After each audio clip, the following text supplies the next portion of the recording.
Good to see everyone tonight. Welcome. Hi. It's still light outside. The sun's not shining. One step at a time, right? So at least it's still light outside. So, well, it's good to see everyone tonight, and welcome. My name is Pastor Keith, and pastor here at New Way.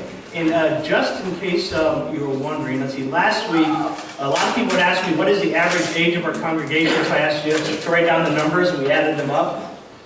The number is, drum roll please,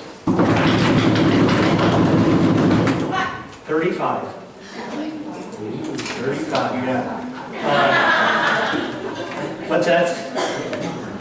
We got your age in, don't worry. Yeah, 35, so that's exciting. If you haven't been downstairs to check out our kids' department in the nursery, that might explain some of that, right? But check that out. You can see them sitting too. So I wanted to share that with you. And where's Pastor Will? There he is. Wave Pastor Will. Pastor Will he's Richville UCC's pastor. He's got a group of young people with him on confirmation class. Is that right, Pastor Will? Yeah. So tonight you get Pastor Keith, you get Pastor Will, and then there's Pastor Phil. So we should have everything covered here, right? Pastor Phil. So that's always fun. Right. All right, so we are in a series called Hope, and we're going to continue this through Easter Sunday, Making Hope. What have we done the last couple of weeks? Let's recap. We talked about how your past does not define you. Hope moves past that. Hope takes us out of that. Next, we looked at, we talked with shame and regret, how we handle that, and the best place to leave that is right at the cross. The cross, give that over to Jesus, or your shame and your regret. Then we talked about the following week that healing is free. Sometimes we need to let go of some things. Sometimes we need to heal of things that have been done to us, heal for things that we have done to other people too, so that we can experience hope. And then last week we talked about welcome home. We talked about the prodigal son. And even though he left and he did a lot of bad stuff along the way, what was the response when he came back home was open arms. The response was his father running out to meet him, running out to greet him. So that's kind of what we covered here, and that brings us to tonight's message of hope. Just plain hope. So I have a question. I'm going to give you like 30 seconds to give me an answer on this, right? Talk about it, and then we'll hear your answer. But when it comes to things that scare you, or maybe more, what do you fear? Fear. That's it.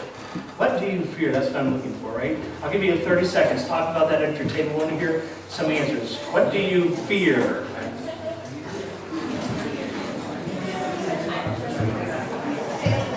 Spiders, yeah. I was going to say failure. I've always had a fear of failure.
Before us, who's got something? Raise your hand and let me.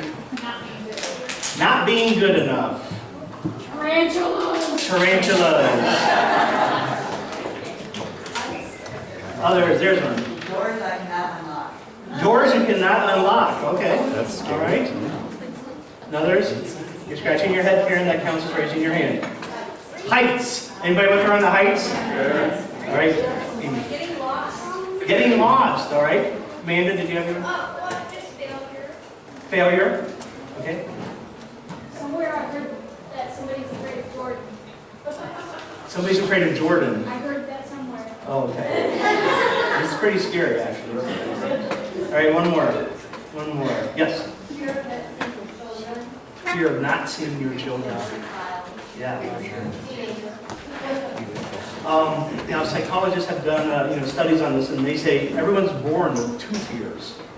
Fear of loud noises, kind of makes sense, right? And fear of falling. Kind of makes sense here, doesn't it, right?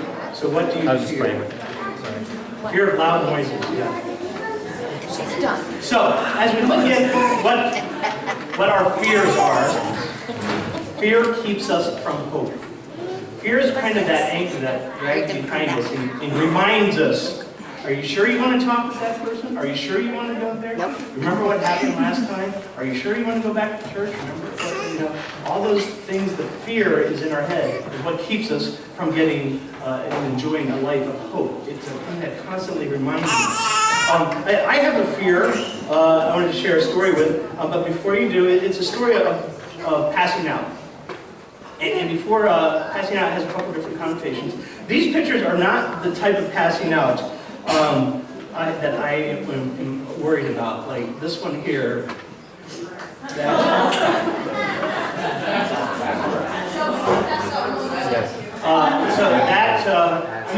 I'm scared of that, but that's not the passing out that I think happened to me. Or this picture here, I know definitely is not. Maybe it's Thursday, I don't know. And this one is definitely, again, not the passing out I'm talking about here. That's going to hurt when that comes off. My passing out actually happened at a wedding. There's a bug here. Did anybody else recognize this bug? Yeah. Okay. Oh, he's off on a new adventure. So my passing out happened at a wedding. First of all, it was not my wedding. I was not the groom, but I was involved in the wedding. I was probably, let's put it around the 13, 14, 15 range. I don't know, I kind of blacked out on that one. 15. It's right around that age. My cousin had asked me to be in his wedding, and it was a large wedding. So this would have been back in the mid-'80s, that sounds about right. It was a beautiful day, it was in the summer, a lot going on, and so me and my brother, I don't know why we always decide to do really, physically exertive things before big events, but that's what we do. So we went golfing that day, and 18 holes, and we walked the entire way in the sun. All right. And we're not that good, so I'm sure we took a lot of strokes and a lot of time doing that. So then we got to the church. Everyone was ready. Put on the tux, the multi-layered tux, the tie. There's no air conditioning in the church. Little breeze, but it's still very fun, bright day. And made our way down front, and I'm standing there. My older brother's right next to me. I remember that we had gray tuxes on it, a little blue. I feel like there's ruffles, but I don't think ruffles, But I say you weren't there. I remember the pictures. So I'm. Maybe she was there, right? I think God brought us together. What a love story. All right, let's move on. All right, so I'm standing there, and just kind of enjoying the ceremony, and the pastors are rambling on. You know how that's like, right? And they had lots of candles burning, and the ones like really close to my face actually, and they kind of caught my eye. It's like, oh, look at those flickering flames.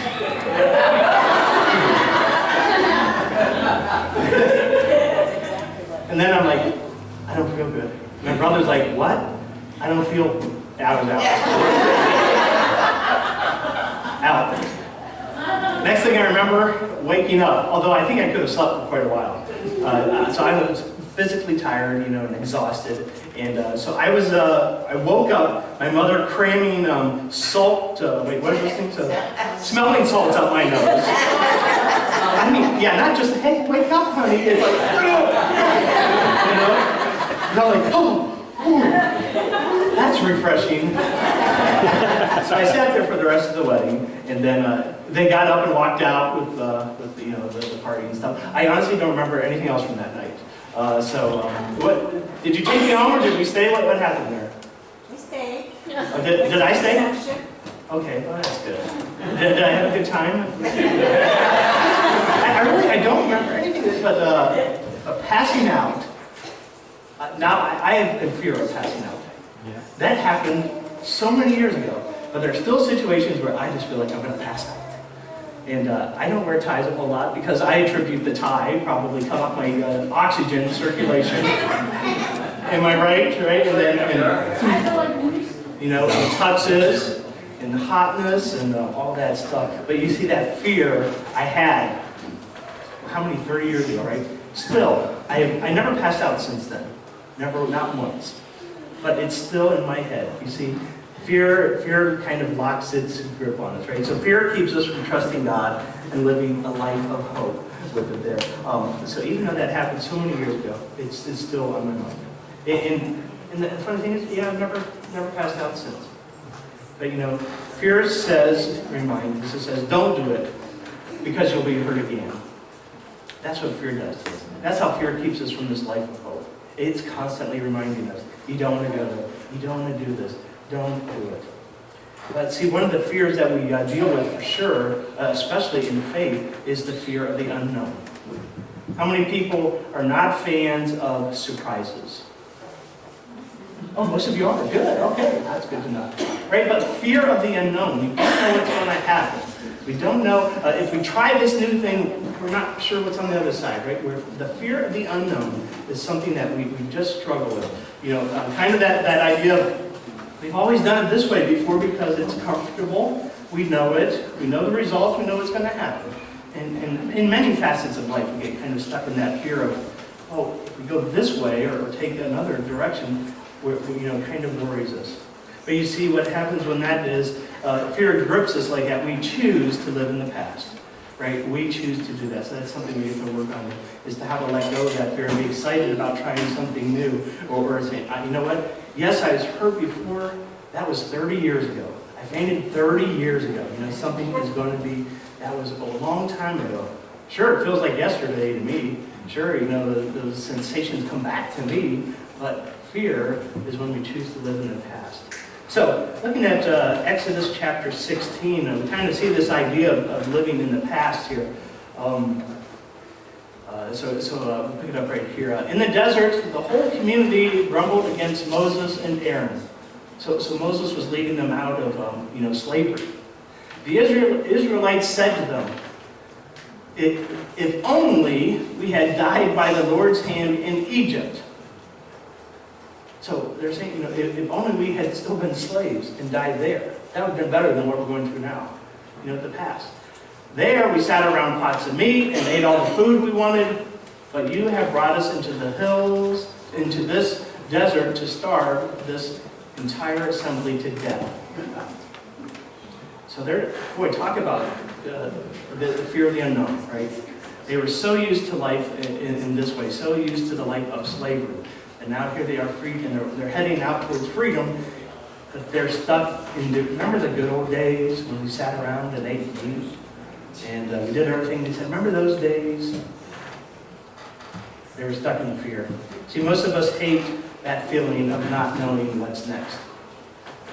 And that's exactly what faith is, friends, right? Faith is that thing that we cannot see in front of us, but we believe is going to happen. That's exactly what faith is. And I don't know about you, but I keep reminding God, I'm not that bright of a man. Don't make things so difficult on me, God. If you would just lay out the plan step by step, I will follow it. Right? No more of the cryptic, what does this mean? What does this mean? I know that I've prayed on several occasions for God to make the plan clear for me. Anybody else with me on that one? Because you're just trying to figure it out. And our fears will constantly be there. Well, don't trust God on this. You can't move forward on this. Don't spend your money on that. God's not going to take care of it. You're going to stumble. You're going to fall. And those fears keep coming back. We need to be able to let go of those fears and enjoy a life of hope. You see, our fears, they actually establish the limits of our life. They establish the limits of our life. Think about it. The people afraid of heights, where are you at? All right, when was the last time you hopped on a plane? You're like, forget that, I'm not getting on a plane. Right? Yeah. Right? All right, or the fear of relationships, fear of commitment, and then those fears set our limits of life. Those fears of how much we're going to give to the church, how much, how's our job going to take care of us, how are our family and friends going to react to this. Our fears establish the limits of our life. But we see a different idea in Romans 12:2. So we're allowing fear to shape all of ourselves. But Romans 12:2 gives us a different thing to focus on. It says, do not conform any longer to the pattern of this world, but be transformed by the renewing of your mind. Then you will be able to test and approve what God's will is, His good, pleasing, and perfect will. Pastor Will, you really enjoy this passage, don't you? His good will, His pleasing and perfect will, right? But you see, there's nothing about fear in there. There's nothing saying, don't forget the past and move on to the future. It says, do not conform any longer to this world, and be ready to let God do something new and renew your mind every day. You see, Scripture tells us we need to learn to retrain or renew our mind to what God's will is for our lives. God's will is not a life of fear. God's will is not a life of walking around being scared of trying new things or being scared to take that step out. That's what God's saying. It's about faith. Trust me, I'll take care of you. You see, we need to let love in and push fear out. We need to let hope in and let fear go. There's no longer room for it. Let's fill our minds, fill our ideas, fill our hearts, fill our souls with hope, with the love of God, and let fear go on its own way. Matthew 22 says, Jesus replied, love the Lord your God with all your heart, with all your soul, and with all your mind. This is the first and greatest commandment, and the second is like it. Love your neighbor as yourself. Again, we don't see fear in that calculation at all. Love with all your heart, with all your mind, with all your soul. Let go of fear, and let's move on. Now, there's one element that tends to scar us a lot, and maybe it probably adds to our fear, especially in relationships here, and that's our mouths. Our mouths can cause a lot of hurt. Did you ever hear that word, that phrase, sharp tongue? Have you ever met somebody with a sharp tongue? The words really just cut us, don't they? They kind of cut us sometimes right to the heart. They hurt our soul. They really get into us. And there is more than one place where in Scripture that reminds us, be careful of what we say. Be careful of the words we use because of the fear it can bring. Proverbs 18:21 says, the tongue has the power of life and death, and those who love it will eat its fruit. James 3:2 and 3 says, we all stumble in many ways. If anyone is never at fault in what he says, he's a perfect man, able to keep his whole body in check. When we put bits into the mouths of horses to make them obey us, we can turn the whole animal. So I read that, and I have a friend that is very into horses, and so I kind of went to her and said, what do you make of this piece here? And I said, tell me more about the bit. What is the bit? Do we have any horse people in here? Oh, right.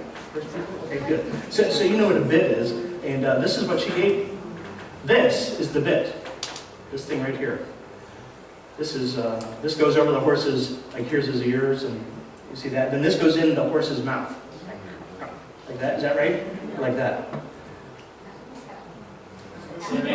Yes, this way? Okay. And then she told me, when you see the horse chomping on the bit, it's learning.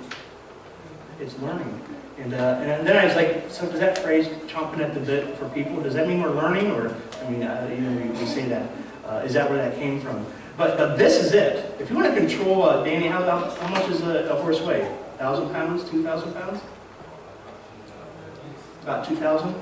And look at this. This little thing you can put in the horse's mouth and guide it and lead it around. A 2,000-pound animal. This is all you need. And that's saying the power of our tongue with us. The power that it has to give life, the power it has to take life, so to speak, the power that it has to hurt. And you see, and it's funny because if you listen to yourself, right? Do you ever record yourself and listen to yourself? Isn't that the worst sound in the world? Mm-hmm. But if you ever see yourself, or even video and stuff like that, sometimes you kind of go, wow, do I really sound like that? And not in like my high squeaky voice, but more of the, the directive of, am I that mean all the time?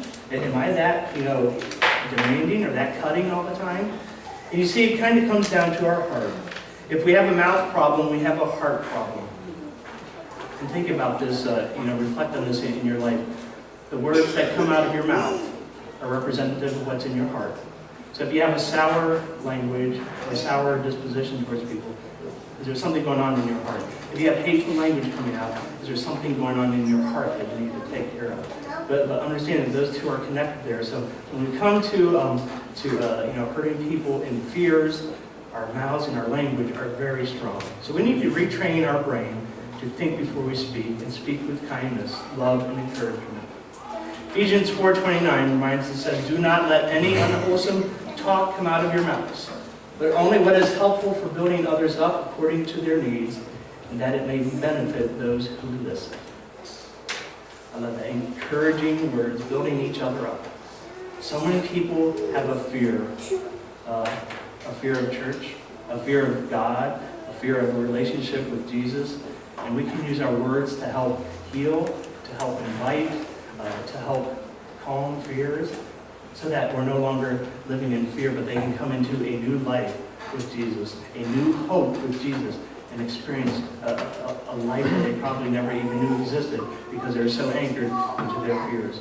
And when we get connected with Jesus, He gives us something. He instills something in us. John 14:27 says, peace I leave with you. My peace I give you. I do not give to you as the world gives. The world gives us fear.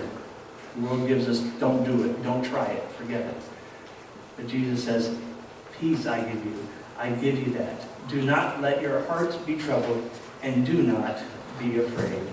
There's that idea of fear. Don't worry about it. That's what our faith is about. Our faith is about trusting God with our life. Faith about taking that next step forward. Don't let fear hold you back. You've got something big on the horizon, and you've got hope in you. Go ahead and take that step. Go ahead and know that you can let go of that fear and trust God fully with everything we have. Would you join me in a word of prayer tonight, please? Dear Heavenly Father, we just thank you so much for this time together. Lord, we know tonight, in this room, there are people dealing with fears. Fears that have held them back for years, days, months, weeks, from fully trusting you. And God, what a great day. What a great time and a great setting to just let go of those fears. To fully turn those fears over. So I'm not gonna do that anymore. I'm not gonna live life that way. Lord, we pray that Jesus comes into our heart. Jesus gives us the peace. And that might mean we're going to live our lives a little differently now. We're going to think before we speak. We're going to go out our way to help others. Lord, we know you're just going to create an awesome new creation in us. Maybe it's something we're not even going to be used to. But we know we're not happy with the fear. Lord, guide us to the hope. Remove the fear from us. Help us to be a kind and uplifting word and a healing word to our friends and our families and our communities and into this hurting world that so many people need a word of hope. Lord, we thank you for the blessings on everyone here tonight. We thank you for their ministry and their work they do within their families, within their community, to make this place a better place so that people get to know you. Lord, be with us. Share us your will like you would have us do. In the name of Jesus, we do pray. Amen.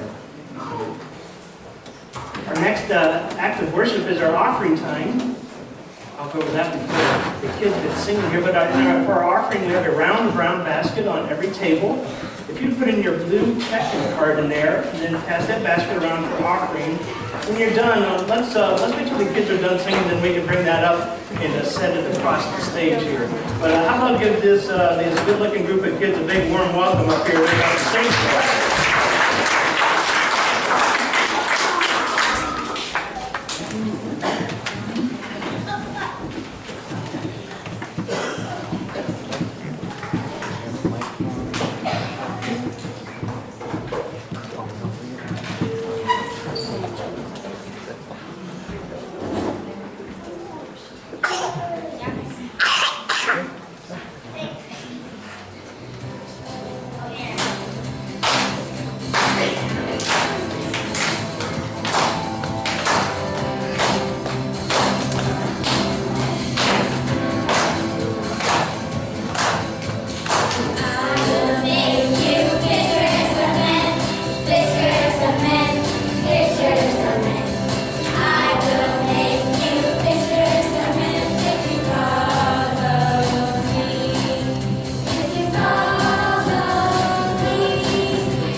really enjoyed that one.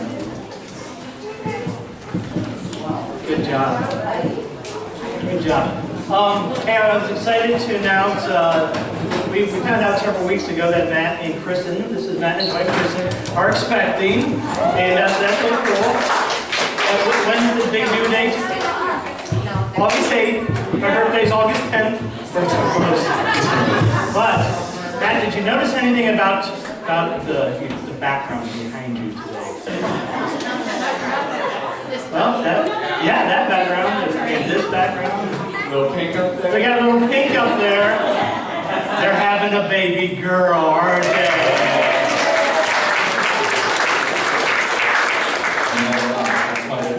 Yeah, that's right.